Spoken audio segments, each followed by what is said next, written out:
Quel épisode de malade! C'était un épisode de ouf, j'en ai eu des frissons, mais surtout en fait à la fin. Pour ceux qui veulent pas savoir, je vais juste parler d'une image qu'on a vue dans la preview, donc sautez ce passage. À la fin, je mate l'épisode et je me dis, bah tu sais quoi, je vais mater la preview de l'épisode 12, savoir à peu près ce qui va aller, parce que là, ça me laissait trop sur ma faim. Et on voit à la dernière seconde une image de Kaneki. Oh là là là là, une image de Kaneki Ken avec les cheveux noirs, et tu sais le regard un peu perçant, un peu, mais c'était ouf! De dire que là, c'est retour de Kaneki. C'est un truc de malade, je suis trop hypé de malade, je te jure, je peux plus rester sur place, là, c'est un truc de ouf. Salut à tous et à toutes, bienvenue sur ma chaîne YouTube, très content de vous retrouver les amis. On va discuter un peu de l'épisode 11, l'avant-dernier épisode de Tokyo Ghoul Re. L'avant-dernier épisode, ça me fait chier. Effectivement, il y a un abonné qui m'a dit hier, qui m'annonce que donc le manga Tokyo Ghoul Re se finit dans 3 ou 4 chapitres. Je crois, j'avais été check la news. Et ça m'a pris un peu, voilà, ça m'a fait du mal, ça m'a pris au cœur. Pourquoi? Parce que je vois l'affiche avec Toka. Et t'as Toka qui est un peu en jupe avec des ballerines trop belles, ma petite Toka, si tu veux, je l'adore, je l'aime. Orewa Toka o Daisuki desu, c'est tout. Et quand je la vois, ça m'a fait mal au cœur. De me dire que Tokyo Ghoul Re se finit, ça me fait mal. Je suis un peu déçu. Je suis très déçu de me dire qu'il y avait tellement de choses qu'on aurait voulu voir, des liens importants parce que, encore une fois, il y a tellement de passages qu'ils ont sauté. La relation avec Shu, par exemple, que quand on approche en fait cet épisode de Tokyo Ghoul et qu'on voit qu'ils mettent en avant certaines relations qu'on connaît pas en fait. Quand on regarde, je prends un exemple, milieu d'épisode, le combat avec la Sakura, là, Hairu ou Hairo, je sais plus comment elle s'appelle, la meuf aux cheveux roses qui va affronter Matsumae. Et elle, on voit que quand elle meurt, quand elle se fait déglinguer, et bah elle a une pensée envers Arima. On voit Arima qui était encore, je crois, bah justement, il avait la même coupe quand il était lycéen, je crois. Et donc, ce Arima, il y avait eu dans un épisode précédent où ils ont parlé, ils ont dit que soit c'était une fan d'Arima ou en fait, elle a été élevée peut-être par Arima et il lui a appris à se battre, j'en sais rien. Et cette relation-là, je sais pas si dans le manga elle est présente, mais moi de toute façon, je vais relire le manga, donc je m'en fous, mais je sais pas si elle est présente, mais c'est juste que j'aurais aimé qu'on mette un peu plus en avant ce genre de choses, ce genre de relation. Là, en l'occurrence, ça va, c'est qu'elle. Mais la relation avec Shu, par exemple, Shu, c'est important de voir qu'on a un personnage complètement différent de cette saison 1. Ce gourmet, c'est plus le même, c'est un truc de ouf. Et c'est dommage parce qu'il y en a certains qui vont se dire, enfin, on peut pas s'attacher, si tu veux, tant que ça à Shu. Moi j'arrive, mais parce que moi je suis un être exceptionnel, mais si tu veux, on peut pas s'attacher tant que ça à Shu en fait, parce que c'est difficile. On a cette image du gourmet, du mec qui s'en bat les couilles. Là on a une image d'un mec qui prend soin de sa famille, qui prend soin de ses proches, qui est prêt à affronter, enfin à considérer Sasaki comme un inconnu, et donc l'affronter, et c'est super difficile pour lui, parce que c'est comme Kaneki qui est dans le corps de Sasaki, enfin c'est Kaneki Ken tout court, c'est ça qui est le truc, mais c'est assez hallucinant. Bon, cet épisode il était génial, pas parce qu'on n'a pas forcément vu d'avancée super entre, enfin sur Sasaki de redevenir Kaneki, je m'attendais en fait qu'à la fin, j'espérais vraiment qu'on revoie Kaneki. Ça, c'était mon gros kiff. Et je me t'ai dit, est-ce qu'on pourrait revoir Toka? Juste un petit moment, revoir Toka, parce que on voit quand même Noro, on voit quand même ce personnage assez oufissime qui n'apparaît pas dans l'opening. J'ai bien re-regardé, j'ai recheck, je le vois pas. Dites-moi si vous l'avez vu, moi je l'ai pas vu. Je le vois pas. Il y a d'ailleurs un personnage qu'on n'a pas vu, je crois. Je suis pas certain, je me demande c'est Kijima, mais je pense pas parce qu'on le voit. Avec le directeur du CCG, à un moment, il y a tous les inspecteurs en chef ou je sais pas quoi. Derrière, dans l'ombre, il y a un mec avec un chapeau. Et il est habillé, enfin il est tout en noir, on voit pas, il est pas dessiné quoi, on voit juste c'est une ombre d'un mec avec un chapeau. Je me demande c'est qui lui, je me demande si, mais ça peut pas être Kijima, non ça m'étonnerait. Et puis Kijima meurt, on va en parler. Dans cet épisode, on a Shu qui est mis en avant, d'ailleurs dans l'épisode, enfin l'avant-dernier, enfin avant, l'épisode de la semaine dernière il était aussi mis en avant avec Kanae, là c'est beaucoup de Shu, c'est Shu qui est mis en avant. On a cette relation avec Matsumae, sa majordome en l'occurrence, son serviteur on peut dire, qui est là, et en fait cette meuf elle est juste énorme parce que elle montre pas de sentiments, mais elle le dit, elle dit que Shu c'était son petit frère quoi. Enfin elle l'aimait comme elle l'aimait son petit frère. Et c'est ouf parce que encore une fois beaucoup plus de détails sur ce genre de personnage. Parce que Matsumae elle s'est sacrifiée corps et âme dans son combat vers la Sakura là, je sais pas quoi, Airu là je sais pas quoi. Qui d'ailleurs se fait défoncer. Je suis bien content qu'elle se fasse défoncer parce que c'est ouf. L'image du CCG à chaque fois qu'il y a une confrontation avec des ghouls, ils ont tous un smile de malade. Mais il faut que tu sois fou. Il faut que tu aies des sourires un peu chelous quoi. Faut que tu sois un peu bizarre dans ta tête, ils sont tous bizarres. Alors tu me diras, ouais, bah attends, ils tuent des gens. Ouais, mais je dis pas le contraire, hein. Mais ils sont tous complètement fous. Au CCG, si tu veux, c'est peut-être pas des ghouls, mais c'est pas des gens normaux, si tu veux, c'est pas possible. Et elle se fait elle se fait tuer par, comment il s'appelle, Mairo, je crois, Mairo, qui en fait va se faire transpercé par son Kagune, enfin par sa Quinke à la meuf Airo, et du coup il se dit en fait j'ai pas besoin de mon corps, donc tu peux me couper si tu veux au milieu, hein, y a pas de souci. Et ça c'est bien, c'est intelligemment, enfin c'est bien amené, c'est intelligemment bien amené, parce que de voir cette petite stratégie en l'occurrence de Mairo penser comme ça, il arrive et il lui tranche la tête, il lui coupe la tête, et ça c'était cool à voir, ça c'était génial. Et dans le combat qui est aussi le plus marquant, c'est avec Kijima, mais Mais il y a un truc qui m'intrigue. Il y a un truc, j'ai envie de prendre ma pause du mec intrigué. Il y a un truc qui m'intrigue parce que Kijima, quand il meurt, alors là c'était une mort assez ouf. Et c'est bien, tant mieux, il méritait la mort avec ce qu'il a fait au ghoul, qui les a torturés comme il n'y a pas. Ah, je l'aimais pas lui. Mais quand il meurt et qu'il y a sa tronçonneuse en fait qui retombe sur sa tête, il dit à un moment Shizota Benaida, je veux manger du fromage. Je veux manger du fromage. Alors je me dis, ok, une tronçonneuse qui te défonce le cerveau. Je peux comprendre que, effectivement, tu coupes un neurone ou deux, ou il y a une partie du cortex cérébral, je sais pas qui est morte, tu penses à du fromage. Je sais pas, mais ça me paraît un peu robotique, un peu marionnettiste quoi. Quand tu vois la forme de son visage, le mec il est cousu, etc.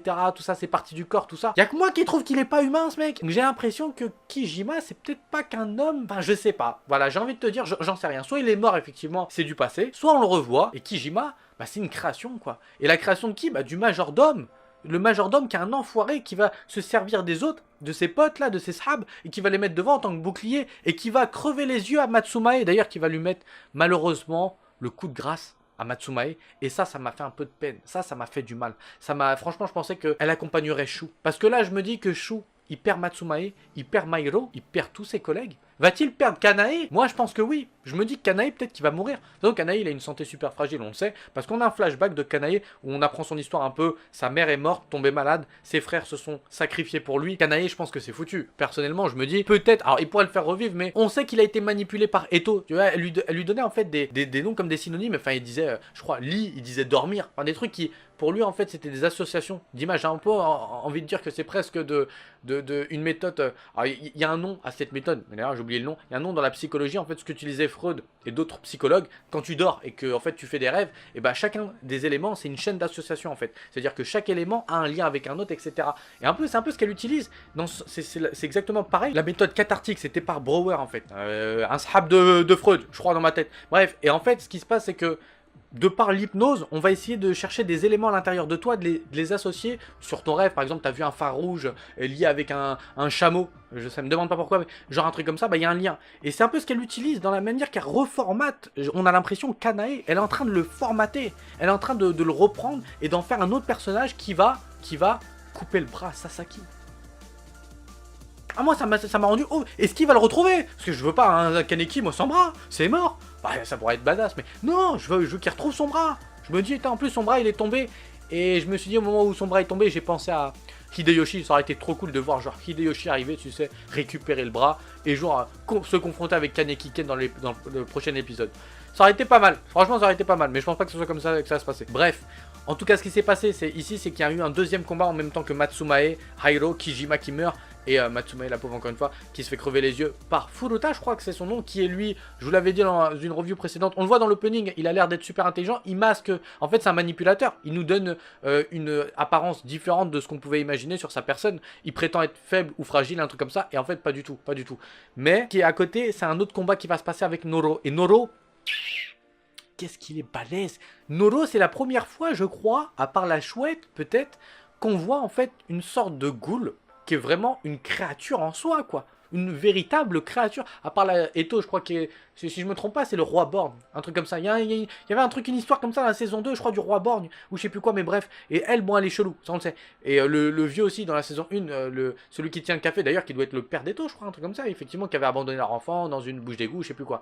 Bref. Et donc, c'est la seule fois où on voit Noro, en fait, enfin, une vraie créature. Clairement, j'ai envie de te dire, parce que sinon on n'en a pas vu, avec sa bouche chelou, son truc, son bras, on dirait des tentacules bien bizarres quoi. Et là il y a un combat avec les Queens, il y a un combat avec Urie, Mitsuko, enfin Toru, il y a un combat avec Saiko et Shirazu. Et là, Shirazu il décide, c'est ça qui est intelligent, bon il y en a qui se font défoncer etc. Mais Shirazu il décide d'utiliser sa Quinke de Nutcracker, et c'est ce qui va permettre en fait de faire exploser tout simplement Noro. C'est ce qui va aussi permettre à Saiko de se mettre en avant un peu plus dans cet épisode, et on va voir son Quinke, enfin son Kagune, encore une fois je confonds, son Kagune. Et c'est important parce que le Kagune de Saikyo, il a l'air de lui demander beaucoup de force, beaucoup d'énergie. Elle était pas bien. Quand elle l'a utilisé après, elle était dans le mal. Et là, je me dis, si ton Kagune te met en PLS, c'est que tu dois être super puissante quand même, quoi. Donc voilà, son Kagune, il a l'air d'être super chelou. On aurait dit une sorte de queue de scorpion, mais à la fin, c'était pas du tout ça. C'est des tentacules chelous. Enfin, c'est un truc qui coupe bien, quoi. Un truc super chelou. En tout cas, là, il y a eu combat versus Noro. Et Noro, c'est ce personnage un peu mystérieux. Il a l'air enfin, il a l'air imbattable. Qui c'est qui va battre Noro, quoi? Ça va être ouf de voir